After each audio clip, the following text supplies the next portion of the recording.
চলো ফাইনালি চলে এসেছি কিন্তু আমি এখন নেল এক্সটেনশন করাতে। আর করাতে এসে এবার আমি ভাবছি যে কোন কালারটা করালে ভালো লাগবে, গ্লিটারি না নর্মাল। তো যাই হোক, সেই কনফিউশনটা তো কন্টিনিউ এখনও রয়েছে যে কোনটা করাবো কোনটা করাবো না। বাট তার তার আসার আগে আমি অবশ্য ভাবছিলাম যে নেল এক্সটেনশনটা করানো ঠিক হবে কি না, কারণ ভীষণ প্রবলেম হয় নেল এক্সটেনশন করানোর পর যে কোনো কাজ করতে ভীষণ স্ট্রাগল ফিল হয়।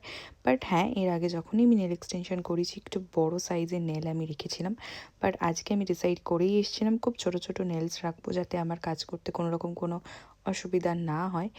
আর সবাই দেখতেই পাচ্ছ পার্লারটা একদম ফাঁকা, কারণ আমি একদম শেষের মুহূর্তে এসে পৌঁছেছিলাম। বাট ওরা ভীষণ ভালো ছিল, তাই আমাকে করে দিয়েছিল। বলেছিল, প্রথমে বললো না নাও হতে পারে, বাট দেন তারা রাজি হয়ে গেছিলো করে দেওয়ার জন্য। সো আর এই পার্লারে না ক্যাশ ছাড়া ওরা পেমেন্ট নেবে না। তো আমি আবার রোহানকে ফোন করলাম, ও আবার এসে আমাকে ক্যাশ দিয়ে গেল। আর পুরো ফাঁকা হয়ে গেছে, দেখতেই পাচ্ছ পুরো ফাঁকা। আমি একমাত্র একাই রয়েছি পার্লারে। আর এই তো একদম হয়ে গেছে, শেষের মুহূর্তে চলে এসেছি। আর এই দেখো ফাইনালি আমি এই কালারটা করালাম। দেখো, জানিও সবাই কেমন লাগে।